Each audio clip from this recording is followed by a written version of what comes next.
Hello class 11th. Welcome to the online tutorial sessions for business studies. I am Avinash Lambert, your business guru, and today we are going to continue our third chapter, which is private, public and global enterprises. In today's video we are going to do our merits and demerits of public corporation, the second type of public sector. In the previous videos we had already completed the departmental undertaking and its merit, and the just previous video we had completed what is public or statutory corporations. In today's video we are going to do the merits and demerits of it. Now without wasting further time, let's start with the first merit. The first merit is that they are free. They are free from undue interference. There is no interference from the government control. The government does not interfere the working of a public corporation with their undue and interference from the government to just control their working. They don't do that. The government doesn't do that. So it's a good thing, it's a merit. Now, the public corporation, they enjoy freedom. They have the freedom in functioning and have operational flexibility.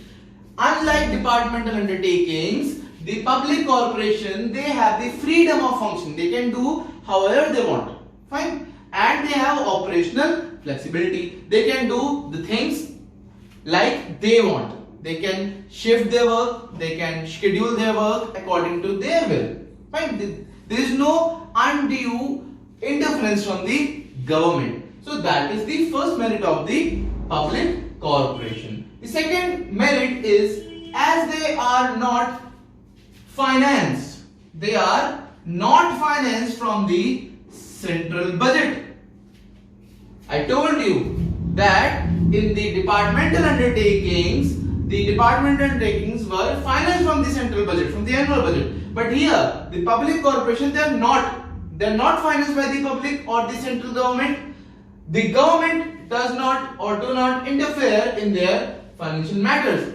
Because the government has not financed them, therefore the government does not interfere them in their financial matters. So again, it's a good thing that the government does not interfere in their financial matters also. So that is again the merit of public corporation.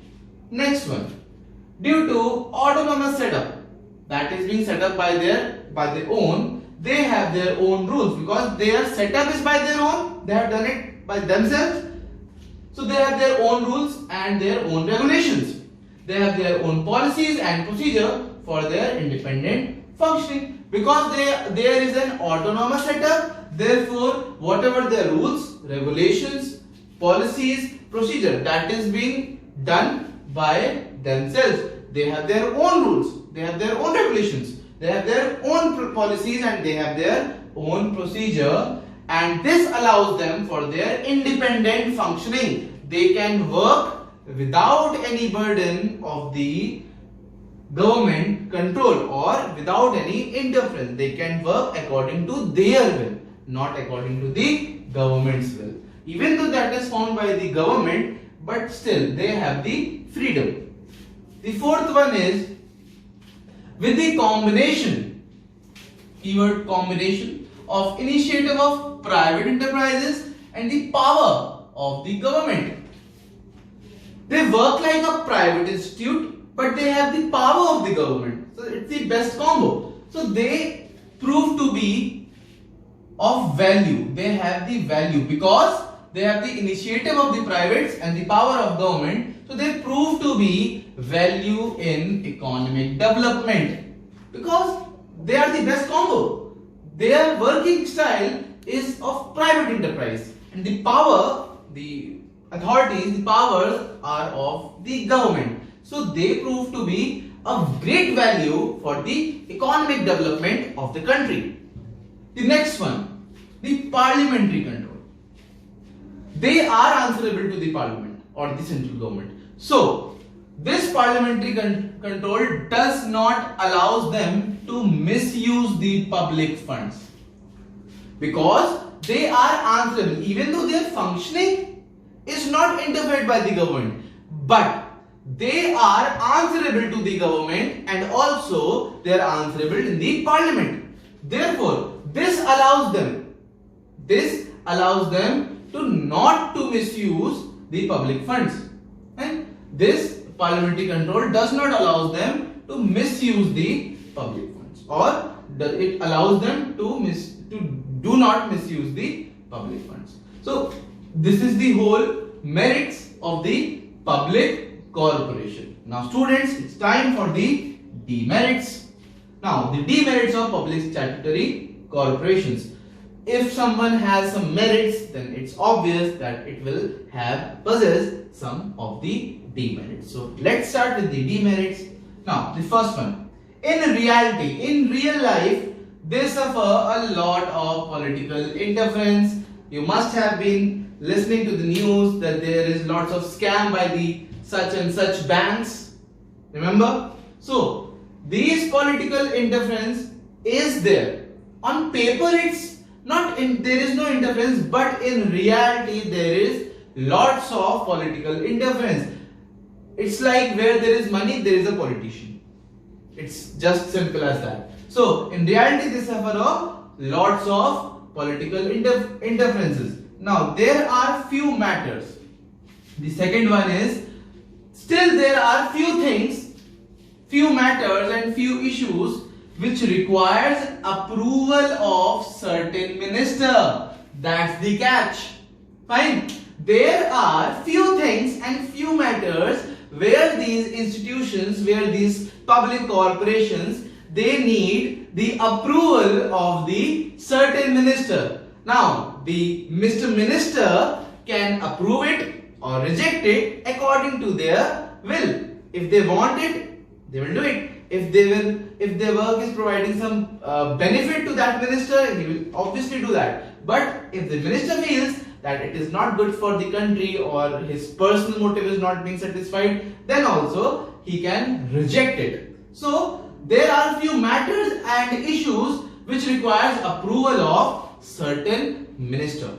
Next one, the third one. The government often appoints advisors.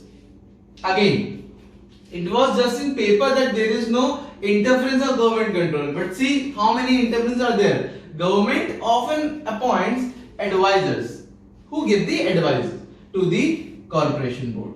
This affects the freedom of decision.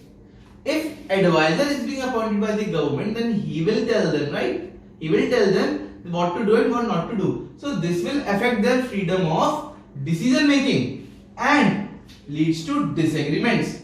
There are so many cases between the banks and other public corporations that goes against the government. There they have a disagreement because of the advisor, because their freedom of decision making is being affected by the advisor. So therefore there are advisors who can affect the freedom of decision making, and also it will lead to the disagreements. So this was the third demerit of public or statutory corporations. Now the last one, the best one. The corruption is rampant.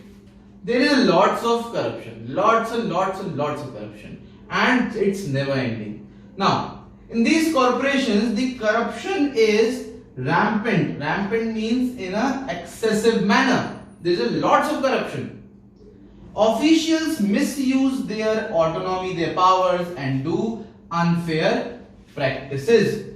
The officials misuse their powers and most oftenly they do the unfair practices like taking the bribes or affecting some decision makings for their personal motives. So these are your demerits and these are your merits. Now students, I want you all to take a screenshot. Take a screenshot so that you can complete your notes by today only.